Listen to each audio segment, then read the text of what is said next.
Well guys, welcome back to the nest. I hope you're all keeping well. You're probably wondering why I haven't turned the light on or opened the curtains when it's nice and sunny outside. Well, there's a big reason why.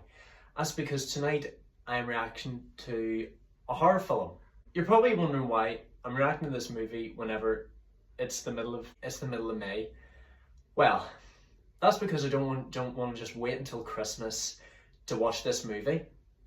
I just want this channel to take off as soon as possible. You all know that. Tonight's movie is Black Christmas. Yes, the title says it all. I'm dreaming of a Black Christmas, blood and guts all out under the tree. It's the exact opposite of what you want a peaceful Christmas to be. I did not know this movie was Canadian, to be honest. I thought it was American. Most of the movies that I'm going to be reacting to are from America, but yeah, this one was shot and released in Canada. And I will be honest, I thought this was I keep on thinking this is some sort of made-for-television movie because it kind of does have the features. I did look at the poster online. It does look like something that would only be made for TV. But no, I did find out that this was released in cinemas. It was competing with a lot of movies, like Blazing Saddles and The Towering Inferno that I've watched, even though they were released at separate times during the year. But I gotta say, this movie was really, really creepy. I did hear that this was quite influential for upcoming slasher movies. Fuck me. The killer in this movie is absolutely creepy. I don't know what the reason behind his motives are, but basically he preys on these sorority girls, these girls that are studying in university, and they are all living in this one house. My God, wonder what it's like to have a house of your own whenever you're living with other people for uni. You probably have such great times. Unfortunately, I'm at college and I don't plan to go to university because I just don't think it's going to be for me. But yeah, I'm only one to just stick with tech. That's just my option. But they get these obscene phone calls from this killer. And it turns out that this sorority group is not the first of his victims. There's already a teenage girl that's been murdered out in the street. They haven't been able to track down the killer, but obviously the mother is very devastated. And there's like a big group who go to support the wee girl after she has been murdered. The first victim out of the sorority girls is this girl named Claire. She goes upstairs. She's just getting ready for bed, but unfortunately the killer pops out of nowhere.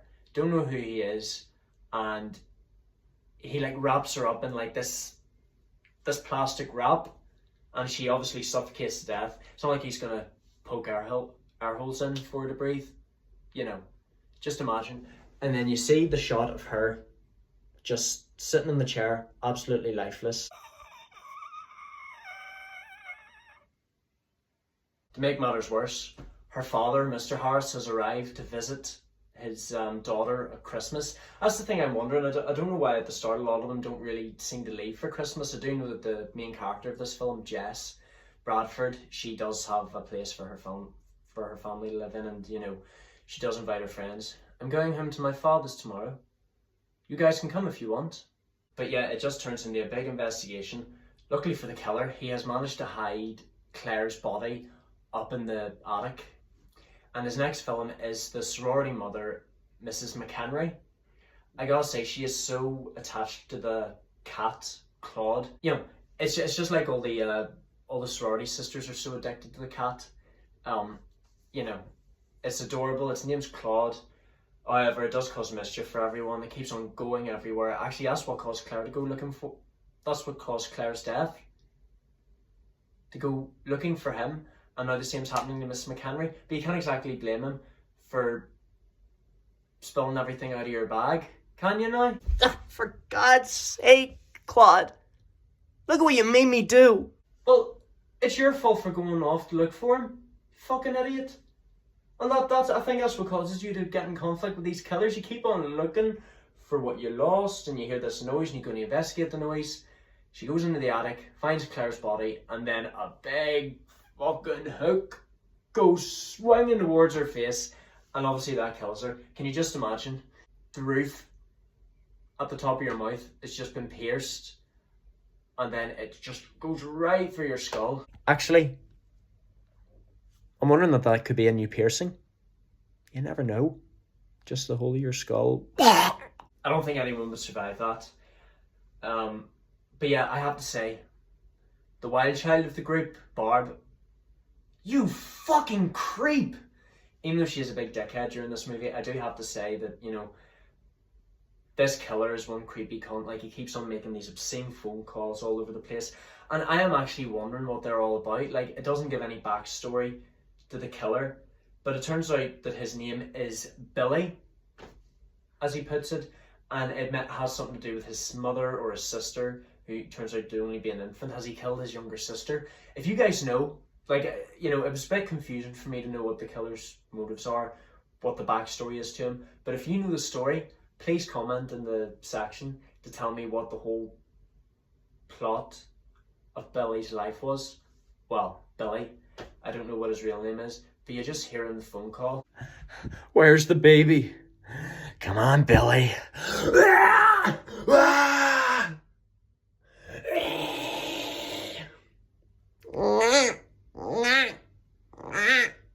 I will admit, this is one of the creepiest fucking movies I've ever come across.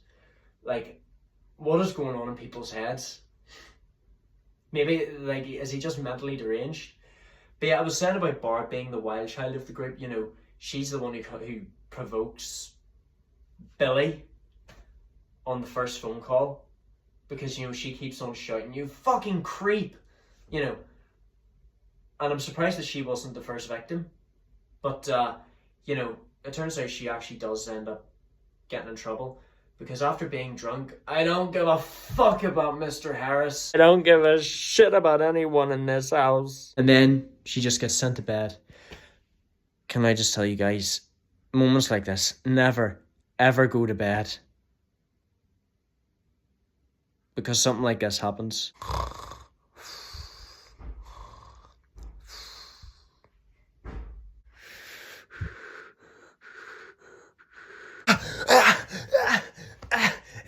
I do have to say, it is quite peaceful whenever there's Christmas carolers. Again, I don't know why there's Christmas carolers being allowed to sing during a time like this, because obviously the kids seem to be Billy's victims.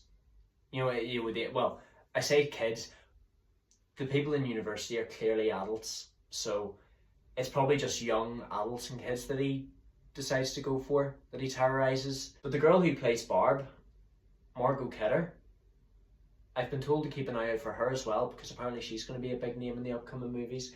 I don't know what yet, but I'll just have to keep a lookout. And also, I don't understand how he's able to stab Barb to death using a unicorn horn. So it looks like unicorns aren't peaceful animals after all. And the other housemate, Phil, or I assume that's short for Phyllis, she gets stabbed to death as well. And they're all just put together in the bed. Now, the character I like the least is this character named Peter, who also turns out to be Jess's boyfriend. He's such an asshole. Like, whenever he finds out that Jess is pregnant and that she wants to get an abortion. No.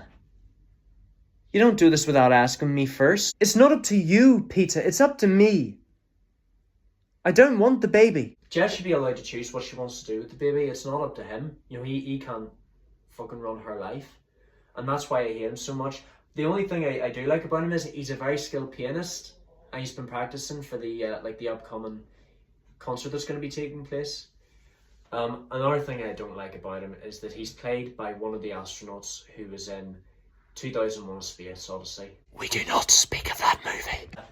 Don't forget, me and my friend weren't really too fussed on that movie, even though the visuals were great. I think that's what the problem was, it relied on visuals too much. But the eeriness continues. The police decide to get involved. They are so shit and find out who the killer is. You know, they're so lazy, don't have any evidence, but they do actually find out that the calls are coming from inside the house, which is a big, massive twist. I gotta say, I do believe that Peter's the killer, because as you saw whenever he was going to kill Barb, he had like long, shaggy hair. Well, not long enough, and he is around the same build, and he's already had problems with Jess, if you know what I mean, relationship problems. They never really do work out.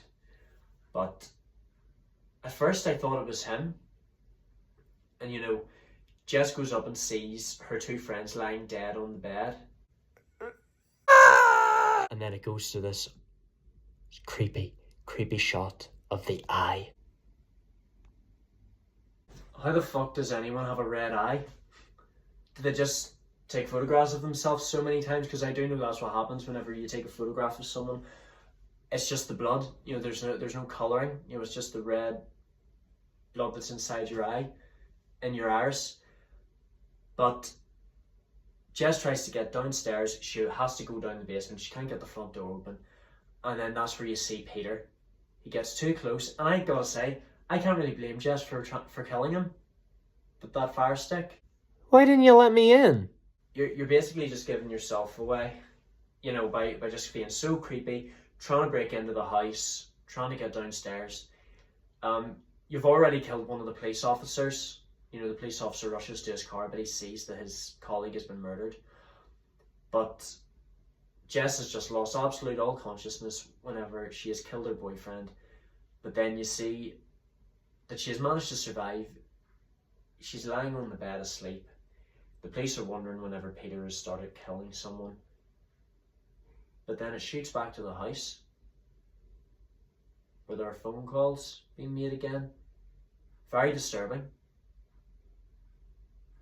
And then you hear Billy speaking, and it just shows a shot of Claire and Mrs. McHenry's dead bodies.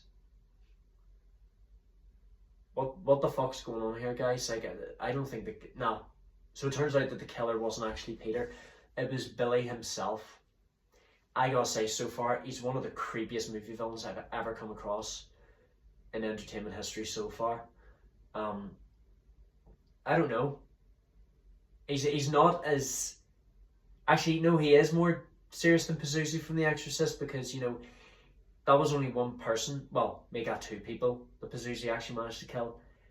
Pazuzu is probably a lot more evil because he did possess a young 12-year-old girl. Because I don't know what Pazuzu is. But, yeah, Billy does manage to go on a spree, but he does actually end up killing, young children and a whole house of sorority sisters. But it turns out that Jess, we've actually come across the first final girl on this YouTube channel, guys. Jess is the sole survivor of the sorority killings, and I do hope she manages to recover from it.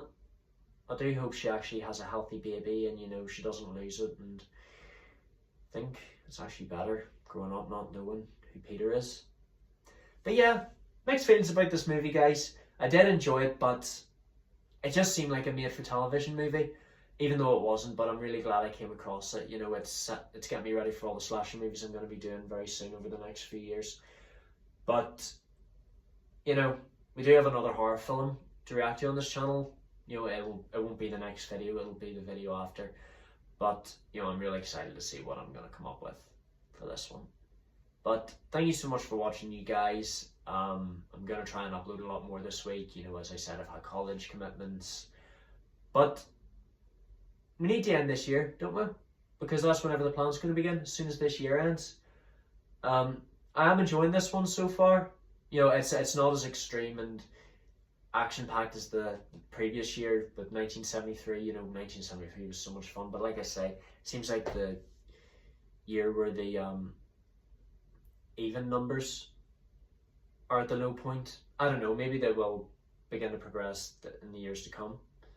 But we'll just have to wait and see what happens. Cross that bridge when we come to it. But thank you so much for watching, guys. Don't forget to leave a like, comment what you would like to see next, subscribe, tell all your friends, turn on all notifications, and that even means posts. If I'm going to put a post up about this channel, you'll know what the updates are. And I shall see you guys in the next video. And a gentle reminder, make sure Billy doesn't come into your house this Christmas. You have 7 months to prepare, or else he'll be making obscene fucking phone calls towards you and kill you. Love you all to death.